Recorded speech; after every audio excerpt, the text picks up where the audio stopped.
Hi friends, welcome to friends kitchen. இன்றைக்கி நாம் என்ன பார்க்க போகிறோன்னா பால் கேசரி தாங்க பார்க்க போகிறோம். அதுக்கு அடுப்பில் கடாய் வச்சுக்கலாங்க. நெய் ஒரு ஸ்பூன் சேர்த்திக்கலாங்க. முந்திரி பருப்பு கொஞ்சமாக சேர்த்திக்கலாங்க. இது நல்லா வறுத்து விட்டுறலாங்க. இப்போ திராட்சை கொஞ்சமாக சேர்த்திக்கலாங்க.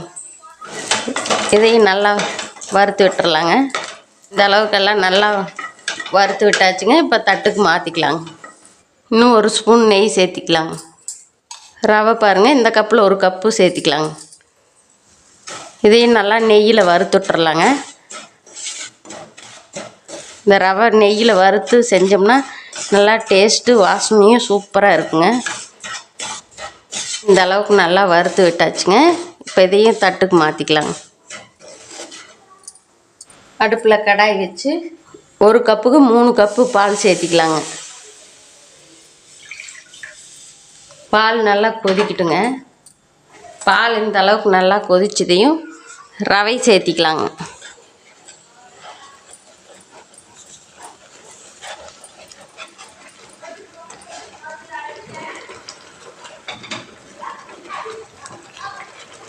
பால் ஊற்றி செய்கிறதுனால நல்லா டேஸ்ட்டாக இருக்குங்க கேசரி. இந்த அளவுக்கு வந்ததையும் எந்த கப்பில் ரவை எடுத்தோமோ அந்த கப்புலேயே 3/4 கப்பு அளவுக்கு சர்க்கரை சேர்த்திக்கலாங்க. இதையும் நல்லா கலந்து விட்டுறலாங்க. ஒரு பிஞ்ச் அளவுக்கு உப்பு சேர்த்திக்கலாங்க. ஏலக்காய் தூள் 1/2 ஸ்பூன் சேர்த்திக்கலாங்க. இது சர்க்கரை போட்டு நல்லா அரைச்சி வச்சுருக்குறேங்க, அதை சேர்த்திக்கலாங்க. இப்போ இதையெல்லாம் நல்லா கலந்து விட்டுறலாங்க. வறுத்து வச்சுருக்கிற முந்திரி திராட்சையும் சேர்த்திக்கலாங்க. எல்லாத்தையும் நல்லா கலந்து விட்டுறலாங்க. இன்னமும் நெய் ஒரு ஸ்பூன் சேர்த்திக்கலாங்க. சேர்த்தி நல்லா கலந்து விட்டுறலாங்க.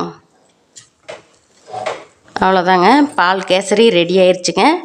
இது நல்லா பால் ஊற்றி செய்கிறதுனால நல்லா டேஸ்ட்டாக சூப்பராக இருக்குங்க. நீங்களும் ட்ரை பண்ணிவிட்டு எப்படி இருக்குன்னு கமெண்ட்டில் சொல்லுங்கள். இந்த வீடியோ உங்களுக்கு பிடிச்சிருந்தா லைக் பண்ணுங்கள், ஷேர் பண்ணுங்கள், சப்ஸ்கிரைப் பண்ணுங்கள்.